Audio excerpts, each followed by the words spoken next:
बोलिए लक्ष्मी मैया की जय। सज्जनों, महालक्ष्मी जी का यह व्रत भाद्रपद मास के शुक्ल पक्ष की अष्टमी को प्रारंभ करके आश्विन मास के कृष्ण पक्ष की अष्टमी को समापन किया जाता है। तो आइए आज हम सब श्री महालक्ष्मी व्रत कथा का श्रवण करते हैं। ओम श्री गणेशाय नमः। एक समय महर्षि श्री कृष्ण द्वैपायन व्यास जी महाराज हस्तिनापुर में पधारते हैं। उनका आगमन सुनकर के समस्त राज्य कुल के कर्मचारी महाराज भीष्म सहित उनका सम्मान करके आदर पूर्वक उनको राजमहल में ले जाते हैं।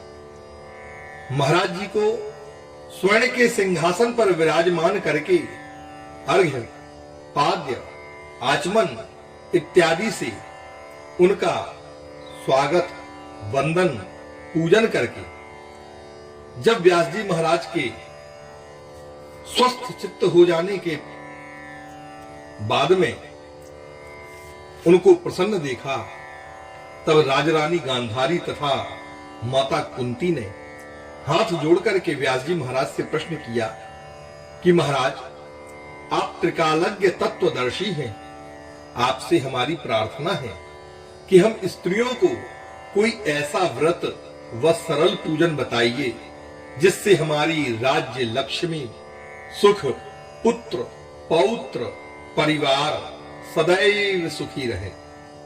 इतना सुनने के बाद में व्यास जी ने कहा कि हम ऐसे व्रत अथवा पूजन का उल्लेख कर रहे हैं जिससे सदा लक्ष्मी जी स्थिर होकर के सुख प्रदान करती हैं।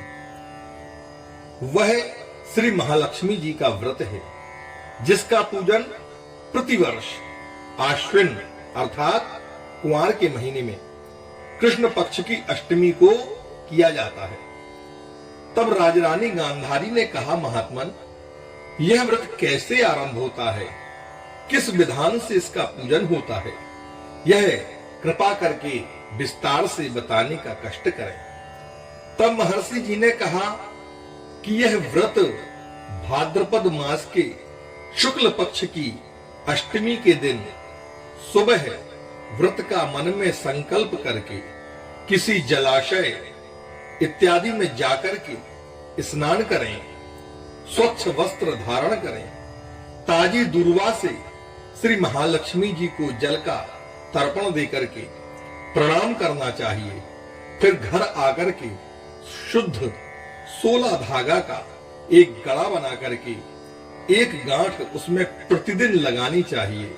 इस प्रकार 16 दिन तक 16 गांठ का गड़ा तैयार करके आश्विन माह की कृष्ण पक्ष की अष्टमी को व्रत रह करके मंडप बना करके चंदोवा तान करके उसके नीचे मिट्टी के हाथी पर श्री महालक्ष्मी जी की मूर्ति स्थापित करके तरह तरह की पुष्प मालाओं से लक्ष्मी जी व हाथी का पूजन करके कई पकवान, सुवासित पदार्थों का नैवेद्य समर्पित करें।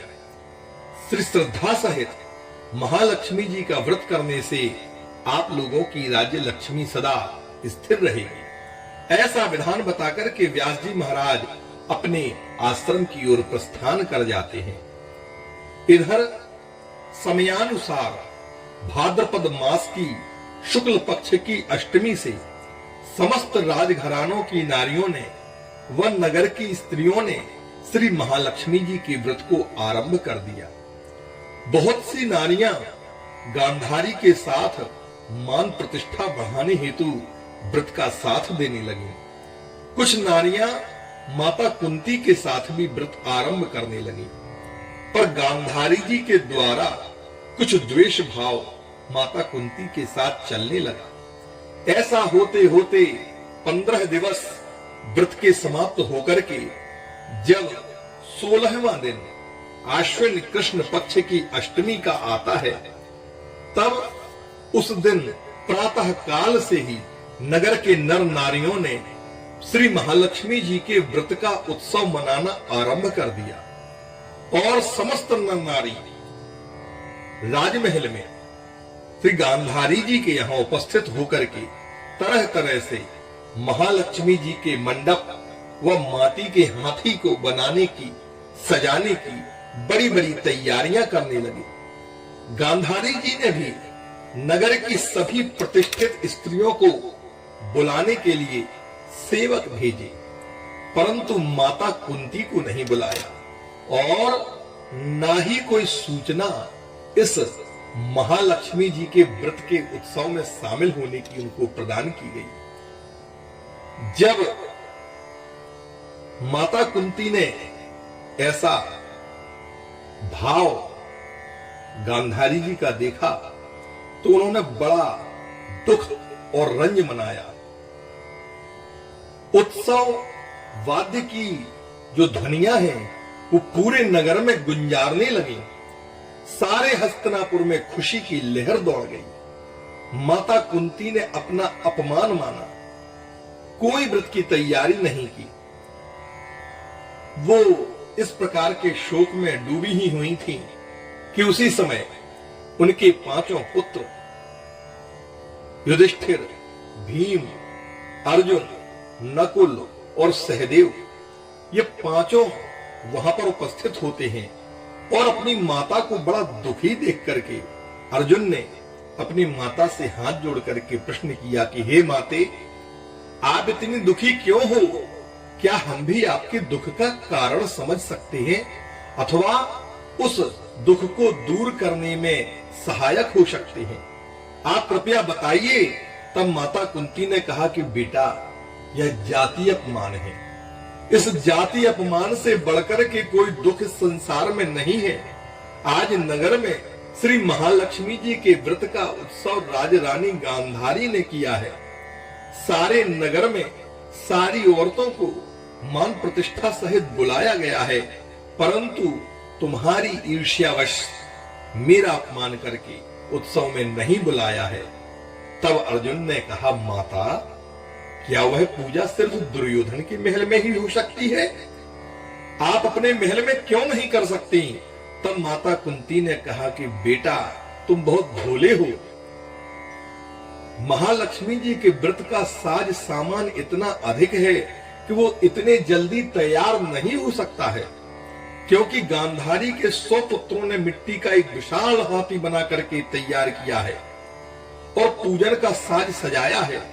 ऐसा विधान तुमसे न बन सकेगा और उनके उत्सव की तैयारियां भी आज दिन भर से हो रही हैं। ऐसा जब अपनी माता कुंती के मुख से अर्जुन ने सुना, तब अर्जुन ने कहा, माता, आप पूजन की तैयारी करके नगर में बुलावा लगवावे और मैं ऐसा हाथी पूजन के लिए आपको बुला रहा हूं जो आज तक हस्तिनापुर वासियों ने न देखा होगा और न ही पूजन किया होगा।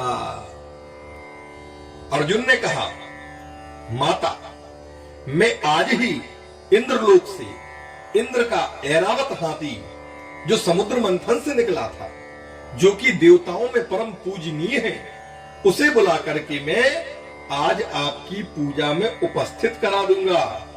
आप तो केवल अपनी तैयारियां कीजिए। इधर माता कुंती ने सारे नगर में पूजा का ढिंढोरा पिटवा दिया और पूजा की बड़ी बड़ी विशाल तैयारियां होने लगी।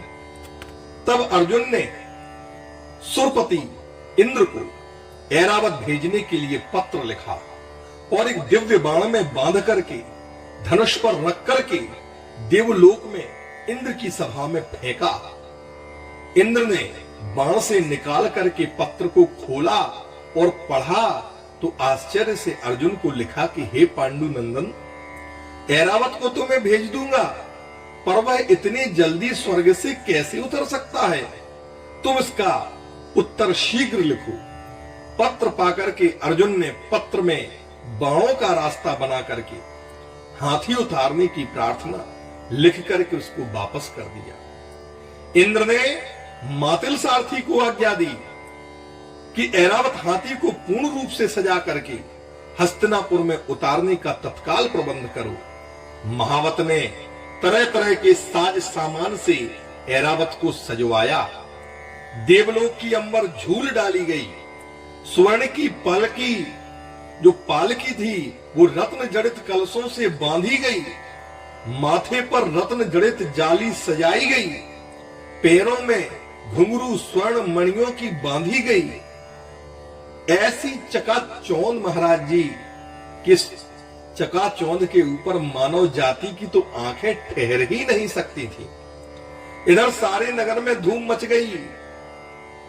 कुंती माता के घर में सजीव इंद्र का ऐरावत हाथी बाणों के रास्ते से स्वर्ग से उतर करके पूजा जाएगा।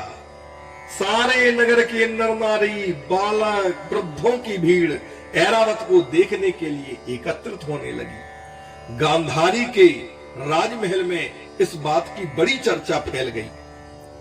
नगर की नारियां पूजन की थालियां ले लेकर के गांधारी के महल से भागने लगी और माता कुंती के महल में उपस्थित होने लगी। देखते ही देखते सारा महल पूजा करने वाली नारियों से ठसाठस भर गया।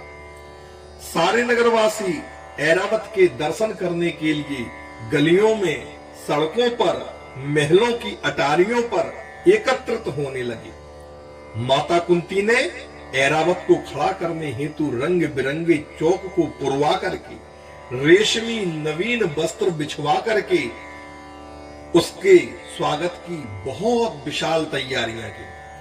हस्तिनापुरवासी तरह तरह की स्वागत तैयारी में फूल, माला, अबीर, केशर हाथों में लेकर के पंक्तिबद्ध खड़े थे।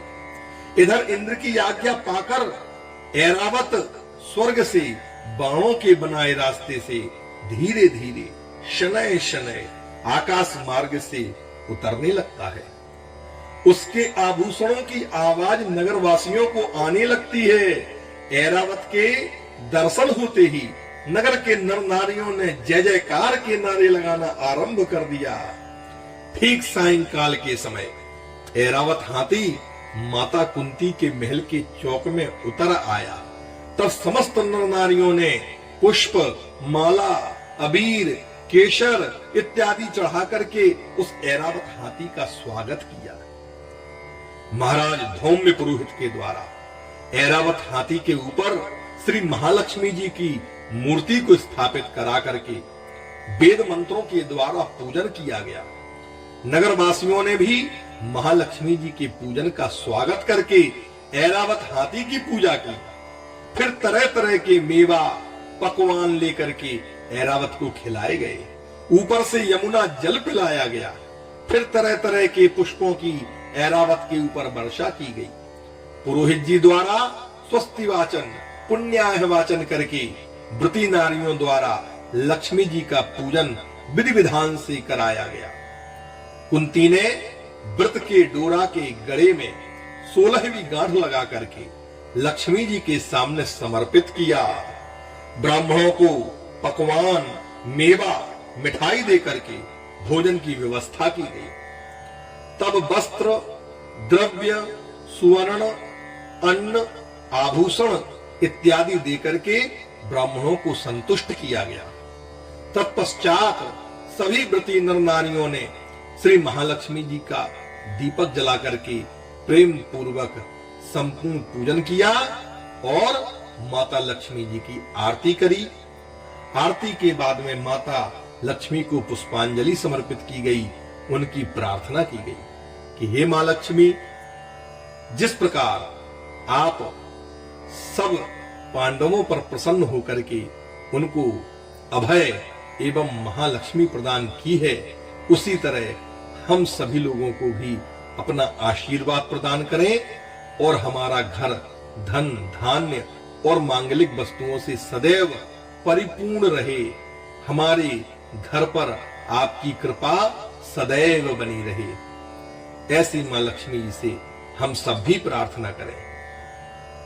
व्यास जी कहते हैं, जो भी नारियां इस महालक्ष्मी जी के व्रत को नियम पूर्वक करती हैं, वह घर धन धान्य से परिपूर्ण रहता है। माता लक्ष्मी की कृपा सदैव उस घर के ऊपर बरसती रहती है। यह व्रत स्त्रियों को तो कल्याणकारी है ही, समान रूप से पुरुषों को भी कल्याणदायक कहा गया है। यह व्रत स्वयं भी करें, दूसरों से भी करावें और माता लक्ष्मी का और श्री नारायण भगवान का निरंतर ध्यान अपने मन में करते रहिए। बोलिए लक्ष्मी मैया की जय, बोलिए लक्ष्मी नारायण भगवान की जय।